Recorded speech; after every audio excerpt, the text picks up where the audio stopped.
Financially بھی اپنے آپ کو اسٹرانگ بناؤ. بیکاز یہ بڑی مسکنسیپشن ہے مسلمانوں کے اندر کہ جی مسلمانوں کو جو ہے نا وہ مسلمانوں کو مال نہیں ہونا چاہیے اور یہ تو مال کی غلامی نہیں چاہیے. دیکھیں مال کمانا اور مال کی غلامی کرنا یہ دو ڈفرینٹ چیزیں ہیں. آپ اس چیز کو جو ہے نا وہ سیپریٹ رکھو.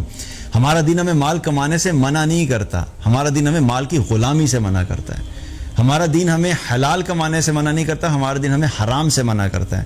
حلال طریقے سے مال نہ صرف کمانے کی اجازت ہے بلکہ میں یہ کہتا ہوں کہ ایک ایمان والا مسلمان جس کے دل میں یہ کلیئرٹی ہے کہ وہ اللہ کے ساتھ اس کا کنیکشن ہے, آخرت کی اس کو فکر ہے, امت مسلمہ کا اس کو احساس ہے, اس مسلمان کو پوری کوشش کرنی چاہیے کہ وہ مالی اعتبار سے زیادہ اسٹرینتھ گین کرے.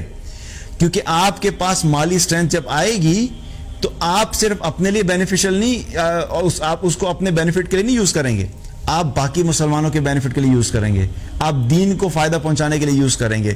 تو یاد رکھیں کہ اپنے آپ کو فائنینشلی بھی اسٹرانگ بنائیں, لیکن یہاں پہ ایک چیز کلیئر رکھیں, یہ نہیں ہونا چاہیے کہ آپ کا سارا فوکس جو ہے وہ فائنینشیل اسٹرینتھ کے اوپر ہی چلا جائے. پتہ لگے جی فرائض اپنے پورے نہیں ہو رہے, حلال حرام کا کوئی فرق نہیں اور صرف مال کمایا جا رہا ہے, اور آپ کہیں جی تیمور بھائی آپ نے کہا تھا جی کہ یہ مال کمایا کرو. تو یہ بیلنس کریٹ کر رہے ہیں.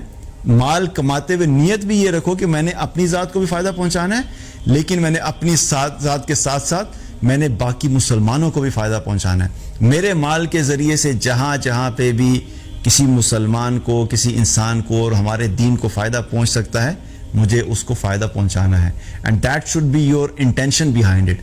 اس انٹینشن کے ساتھ جب کماؤ گے تو مال جو ہے اور تمہاری جو فائنینشیل اسٹرینتھ ہے وہ تمہارے اپنے کام بھی آئے گی اور باقی لوگوں کے کام بھی آئے گی. اور صحابہ کرام کے اندر بھی دیکھا جائے تو بہت سارے صحابہ جو تھے وہ فائنینشلی اسٹرانگ تھے, اور ایسی جگہوں پہ جہاں پہ بہت سارے صحابہ کا ایمان کام نہیں آ سکتا تھا, وہاں پہ صرف مال کی ضرورت تھی, تو پھر کیا ہوا تھا, ان صحابہ کی فائنینشیل اسٹرینتھ کام آئی تھی.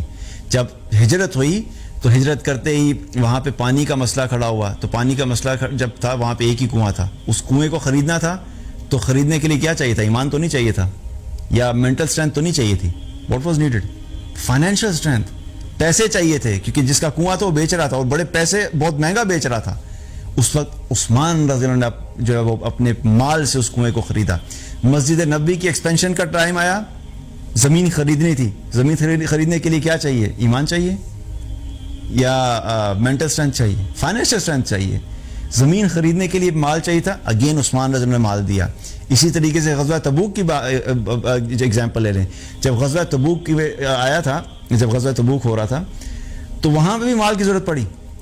سب صحابہ نے دل کھول کے مال دیے, بلکہ وہاں پہ کچھ صحابہ ایسے تھے جن کے پاس مال نہیں تھا, اور مال نہ ہونے کی وجہ سے ان کے اندر جو تھی وہ یہ خواہش تھی کہ وہ اس غزوہ میں شامل ہوں, لیکن ان کے پاس مال نہیں تھا, اور مال نہ ہونے کی وجہ سے سواری کا ارینجمنٹ نہیں ہوا.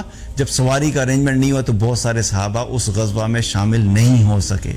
اینڈ دے لٹرلی کرائڈ, وہ روئے باقاعدہ کہ کاش ہمارے پاس بھی پیسے ہوتے تو آج ہم بھی اس اتنے بڑے غزوہ کے اندر ہم لوگ بھی شامل ہو سکتے. سو ایمان تو تھا, مینٹل اسٹرینتھ بھی تھی, ولنگنیس بھی تھی, خواہش بھی تھی, بٹ واٹ ہیپنڈ, پیسے اتنے نہیں اکٹھے ہوئے. تو کیا ہوا, کچھ صحابہ نہیں جا سکے. تو مقصد بتانے کا کیا ہے کہ اس چیز کو بھی کلیئر رکھیں کہ ہمیں بحیثیت مسلمان مال کمانا ہے, حلال طریقے سے کمانا ہے. مال کمانے کو مقصد نہیں بنانا ہے, مال کی غلامی نہیں کرنی ہے, مال کے لالچ میں نہیں آنا ہے, لیکن کما کے اپنے اوپر, اپنی ذات پہ, اپنے گھر والوں پہ, اپنی فیملی والوں پہ, اور اس کے علاوہ جہاں پہ بھی آپ جس چیز کی بھی ہیلپ کر سکتے ہو, آپ کو اس کے لیے ہیلپ کے لیے جو ہے وہ مال کو اپنے لگانا ہے. اللہ تعالیٰ سے دعا کہ اللہ تعالیٰ ہم سب کو ایمان عطا فرمائے, تقویٰ عطا فرمائے, دین کی صحیح فہم عطا فرمائے, اور امت مسلمہ کو وہ اسٹرینتھ عطا فرمائے کہ ہم لوگ اس زوال سے نکل سکیں اور دوبارہ سے وہ مقام حاصل کر سکیں جو کہ اللہ سبحانہ وتعالیٰ نے اس امت کو پہلے عطا فرمایا تھا. بارک اللہ علیکم. السلام علیکم و رحمۃ اللہ وبرکاتہ.